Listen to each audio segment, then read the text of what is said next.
So as many of you know, we're in the season of Advent. We're waiting on God to break into the world. Baby Jesus is still in the womb, not born. And beloved, in the church liturgical calendar, just like us, many of us are in a womb-like space right now. A womb-like space emotionally, spiritually, and certainly politically. We are waiting in the darkness, in the shadow of the womb. You know your hands are there, but you can't quite see them between your face. You feel something soft and round. You're not sure if it's your head or your butt. You just sit and grow. Perhaps do flips, turns, trying to sort it out while you wait for just the right moment to be pushed into the light. Now, Lynn and I want you to imagine Mary, who sings this song of praise in the scripture today. Mary, confronted with the reality of being a mother. She does not get this news in a bland and sterile office plastered with public health posters. She does not get a cute little sonogram pic for Instagram or Facebook. Mary gets a visitation. In the scripture leading up to the passage today, the angel Gabriel brazenly appears in her chambers and announces her pregnancy. Now, Mary is a teenage, unwed mother, which by every account in the day would have put her in a very remarkably vulnerable situation. She is engaged to marry Joseph, but they haven't consummated. So Joseph would have questions, and Mary's answers wouldn't necessarily satisfy those questions. That's right. Joseph would have every right to disown her, and she would be ostracized by the community.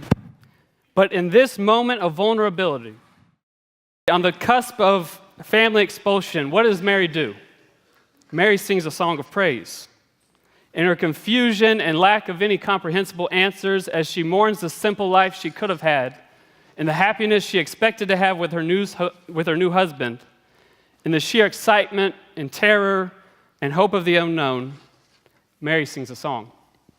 Now, this is a crazy response to a crazy situation. I mean, the appropriate response for an unexpectedly expecting teenage girl, not yet wed, in a time where this is all taboo, might be anxiety, fear, doubt, bitterness, confusion, shock. I mean, if anyone came to me and told me that I was going to be something's going to come over me or come upon or come on, and then I get pregnant like this, I'd be upset. I'd be a little upset. And you'd all be upset with me. But Mary responds differently. While she is in a place where most of us would respond with shame and hopeless despair, Mary responds with confident, shameless praise. She models the kind of faith that knows how to wait, expecting the unexpected. And we get a sense that she's expecting something good. Something so good that her soul magnifies the Lord. And in psychological terms, honestly, Mary's just not in touch with reality. Clinically, she can be considered kind of cray-cray. And this is the model of faithful waiting that we are given in our text. Faith is about not being bound to reality. It's about being able to transcend and go beyond reality. It's a substance of things hoped for, evidence of things not yet seen, finding joy even in difficult situations. Yes, and, Lynn. We learned that in seminary. Bring it on, Rob. No but or yes, and. Yes. I'm not so sure Mary's crazy. The scripture shows that Mary is aware of the severity of her situation. In verse 48, it is written, God has looked with favor on the lowliness of his servant. And some nice liberal translators made that, but the Greek means the humiliation of his female slave. She has to know she's in a vulnerable situation, a dangerous situation.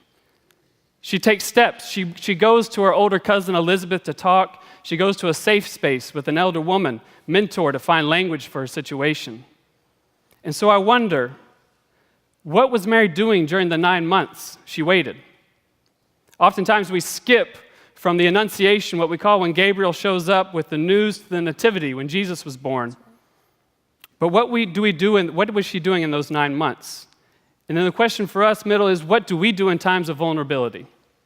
Times of unknowing, where our circumstances make us think that we are doomed for humiliation, shame, and disaster? How do we wait in times of disappointment, confusion, anxiety, with expectation and hope for something good to come from a situation that's just so bad? For me, it was in 2009, the spring, when everything seemed to be going my way. I was about to graduate college. I was in a wonderful relationship with a woman. I was neck deep in a local grassroots movement that had mobilized the community in ways that hadn't been seen in decades. 2 years earlier, I would have told you that organizers were people in history books. I'd never really met one. I thought they were extinct. But there I was, living out the work of organizing, working with organizers, even being an organizer myself. For months in a row, we packed out St. Joseph's CME Church on Rosemary Street in Chapel Hill, meeting after meeting, night after night, growing in momentum and purpose. We had community members, university professors, pastors, civil rights leaders, and all others at the table. Together, we were developing a list of demands to the town of Chapel Hill and the developers of Greenbridge condominiums, which is going to be a $60 million luxury green development planned to go in the middle of the historically African-American neighborhood called Northside. And I just knew in my heart that we would win. We were on the right side. I had every expectation when the powers that be found out what was really going on. They could no longer justify building million-dollar condos and say it was to help the community. I remembered in school learning about environmental racism and thinking how bad it was, but this was my first interaction with racist environmentalism. Racist environmentalism are white liberals that had used the lubricant of environmentalism to pass luxury condos through town council. And just seeing this injustice and the hypocrisy of it all made me furious. Some of you all have been in struggles like that before. That's right. And I just became more determined to shut down the project. All I wanted was for God to do what Mary said God would do. To God to show God's strength and God's arms scattering the arrogance of the Greenbridge developers. I want God to knock the powerful down from their thrones and fill the hungry with good things like Mary said God would. But it didn't happen. It actually all fell apart. First, the developers divided and conquered some of our organizing crew. Then the newspapers came out against us, and the lawyers came after us, accusing us of crimes we hadn't committed. And like in many gentrification struggles, it's this overwhelming feeling of inevitability. It feels like the powers of the market, the powers of real estate are unstoppable and too big to fail. By summer's end, the movement was falling apart, or so it felt. When our group splintered, it was like the wind was knocked out of us. When they wrote about us in the paper, we felt powerless to control the story. And by the time the lawyers came for us, we were exhausted and in so much emotional pain. Well, the movement had been sucker punched. I graduated with no plan and no real job. My relationship began to go the way of this movement, splintered, winded, and exhausted. I felt I was laying on the ground next to the movement, clutched in a ball, not knowing which way was up because I was so disappointed. And all of this sent me spinning into an 8-month depression, spinning into cycles of self-doubt, of not knowing if anything we had done had been worth it, if it had done any good, if we had actually made things worse, if me sitting around thinking about how much we had screwed up was wasting my time, and now I'm spending my time thinking about wasting my time. Y'all know some of these cycles. It wasn't a pretty sight. Rob, I'm so sorry to hear about your difficult time of loss. Your story, Mary's story, reminds me that we can hope. We can expect good things, even in bad times. Because the story of Jesus is one where shame, depression, our current situations, and all forms of evil do not have the last say. Not even death has the last say.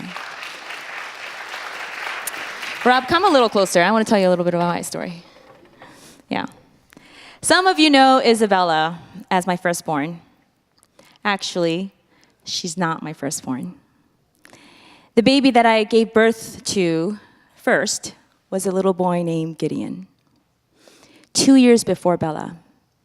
And when I was expecting Gideon, I was expecting I was expecting this baby to be healthy. I was expecting 5 fingers on each hand, and I was expecting 5 toes. I mean, I was expecting to dream about his future together with my husband, Pete. I was expecting him to be alive, at the very least. And every week until the 29th week, every sonogram picture we took, Peter and I eagerly waited for this baby, piling expectation on top of expectation. And we decorated the nursery, redecorated it, researched names, and we just wondered, what is this baby going to be? What is this baby going to grow up to be? Is a doctor or a lawyer? Is he going to please his grandparents? Will he be musically or artistically gifted? Will he look like me or Peter? And exactly 29 weeks of waiting in the womb, Gideon was born, dead. Except for the 5 fingers and toes part and the part where he looks exactly like my husband, all of my expectations were let down. Just all. Crushed. And nothing could have prepared me for that. All of it was so unexpected. And during that period, I had actually been reading a book on pregnancy whose author's thesis was that anything was possible with prayer. Pray, and you can have painless births without epidural. Pray with faith, and you will feel no pain. Pray, and your baby will be healthy. Pray, and everything will be all right. And I was at the last chapter of that book, which meant I expected my faithful prayers to act as insurance against every bad thing. And there I was with my baby who died in my womb, which was supposed to be the safest place in the world.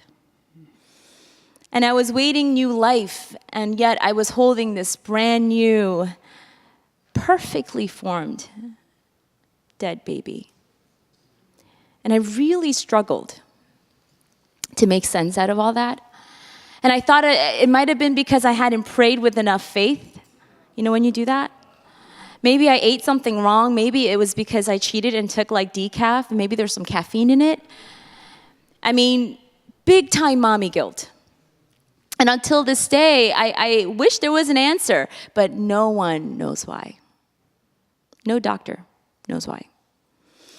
And that season was living hell for me because Gideon's death was the exact opposite of what I expected. I expected new life. I mean, I was praying, right? Middle family, have you ever been in a place where you got the exact opposite of what you expected? Yeah. Where do you go from there? Like, what do you hope for? How do you be okay when such a deep-rooted expectation of joy is met with death and disappointment? Like, what do you wait for? And how do you wait?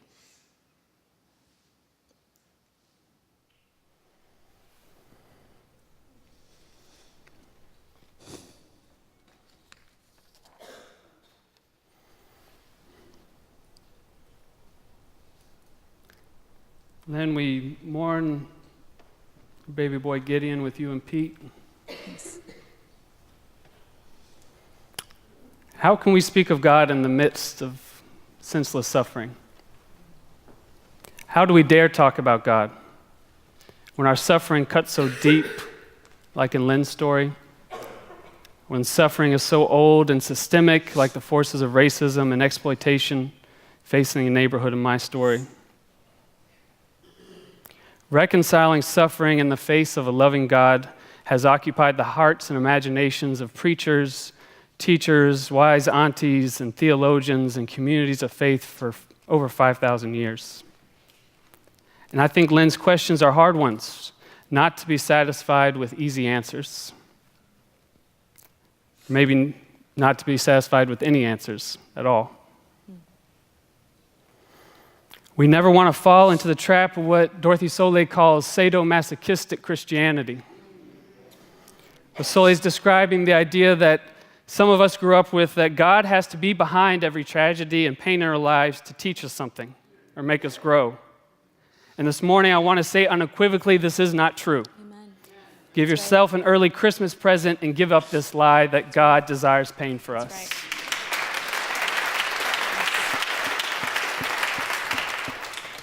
God's covenant with Noah is our assurance of this promise. Remember the rainbow. Turn to your neighbor and say, God does not cause suffering. God does not cause suffering.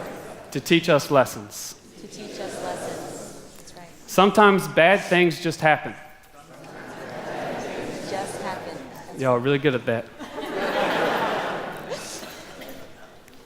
And I'd like to say that there is useless suffering in the world. Mm-hmm. There is, and then there's some suffering that is man-made. We have to have room in our theological minds for useless suffering. We must admit this, or we run the danger of imagining a God who wishes the suffering we see in the world. That God is the God of white supremacy, patriarchy, and colonization, and we need a better God. Right.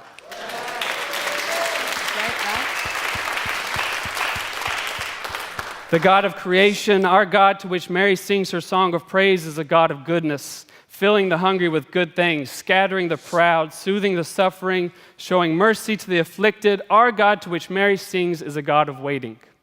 Yeah. God waits with us in the pain and heartbreak. God waits with us when we experience loss. God waits with us as we toss and turn, trying to make sense of the nonsense in the world. God waits with us who are afraid. Mm-hmm. God waits with us despite the suffering in our world, and yet we can have the audacity to hope. In every situation, every single thing we experience, as something good or bad, is always full of the possibility of God.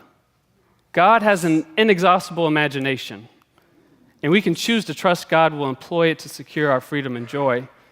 And it is this promise that Mary sings her song about. God has helped God's people. Yeah. Remember the promise of mercy according to the promise made to our ancestors, to Abraham, Sarah, and to Moses and Miriam, and to all of God's people forever. That's right. But this weight of waiting, the pain, the heartbreak, the loss, and fear, they're all a part of being okay. Dealing with disappointments of reality and yet hoping for the good that we have not yet seen is the faith walk. Middle Church, I was waiting, and I am still waiting. After Gideon was born, I waited for the pain to go away. I waited until it stopped being such a fresh wound, and then I felt it fade inside of me, and I longed to hold on. And so I remembered, I processed, and I waited until I could hold that pain with me and not fall apart. And then I waited until I had the courage to expect and hope and dream again. It took me time to even want to try for another baby. Yeah.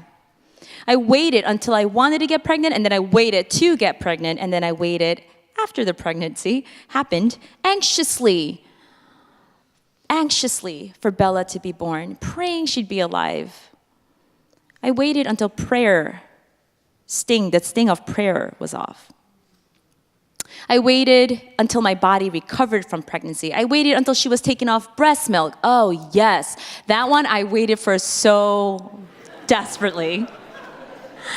I waited for her to be off diapers. And fast forward today, I'm waiting for her to find her dreams, to get into the right schools, graduate college, meet the right partner, get happily married, give me happy grandchildren.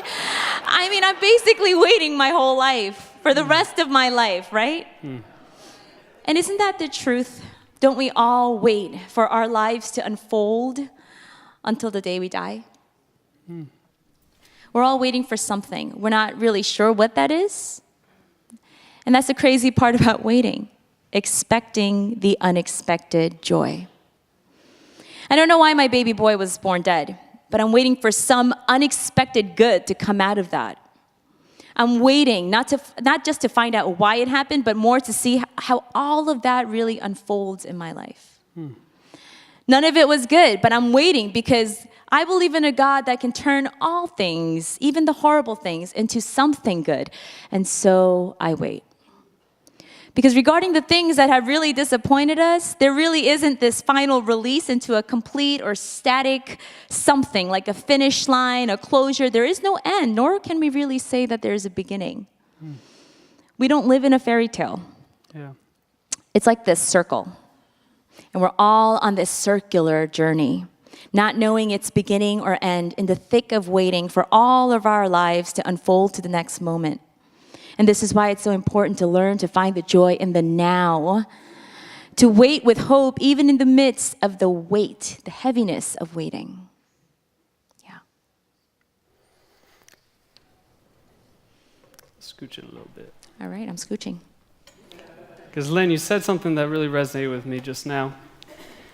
You said you were waiting for something you were not sure of the end result. Expecting the unexpected doesn't make a lot of sense. You have experienced the joy of motherhood, and even in that joy, you find that you are still waiting.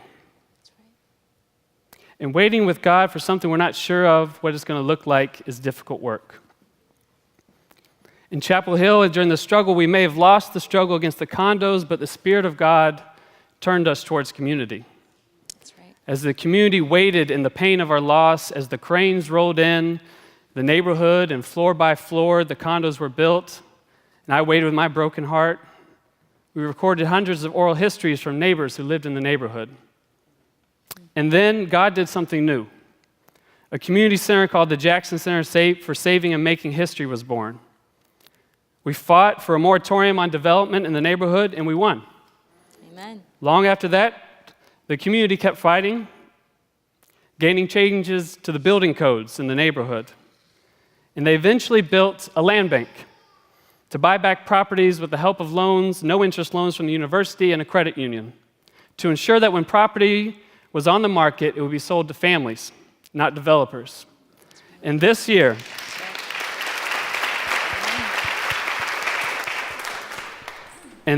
for the first time in 50 years, the neighborhood, Northside's African-American population is actually growing, turning the tide of gentrification. But if we had started out expecting to stop condos with a land bank, we never would have been successful. It had been tried before, but there hadn't been the organizing and the community together. We were in the slosh, the messiness, the chaos of the womb. I think we knew what we thought we were birthing. We thought we were pregnant with the movement to stop condos. But what God did is what God has been doing since the beginning of time. That's right. God brought a community together through shared stories, mutual heartaches, and co-preaching. Yes. God waited with us in our failures, false starts, and heartache. In each one of them, God was there. I heard God in the stories, shared and recorded and shared again. And Mary's song reminds us that God is in the unexpected. Mary's song reminds us that God has waited with us in every generation. So it's just as Mary is praised for her crazy, fateful waiting, her radical hope, and just as her place of faith was a place where she was able to get all of herself to exalt in the light that she has not yet experienced. We are all called into this waiting for the great not yet, even in the midst of the not so great here and now. In Spanish, and I'm going to try to do this sexy Veronica accent, the word for waiting, esperar, is the same for hope. Esperanza. To wait is to hope, and to hope is to wait. Knowing that the shadows on this side of the world always mean light on the other half of this world. And just like that, there is joy, even in the dark of the night, as we wait for the joy coming in the morning.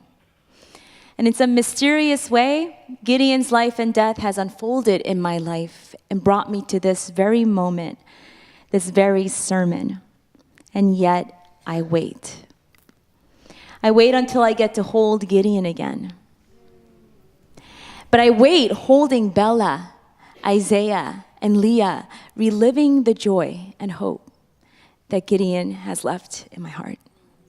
I wait in faith. If the story of Mary teaches us anything, it's that God is in the unexpected. So even when our circumstances seem dire, we are not determined by them. We are not determined by our circumstances. We can patiently wait in faith for something good. It's what we call in the movement revolutionary patience. Good. Patience that changes not only the thing that is coming, but the now. So Middle Church, may you wait in faith. The faith that lets you practice revolutionary patience, knowing that God waits with you, and when God is around, you're always in for a surprise. That's right. And Middle Church, may you wait in faith, just present in the weighty moments of waiting. Ridiculously, courageously, shamelessly expecting the unexpected joy that is actually awaiting you. Amen.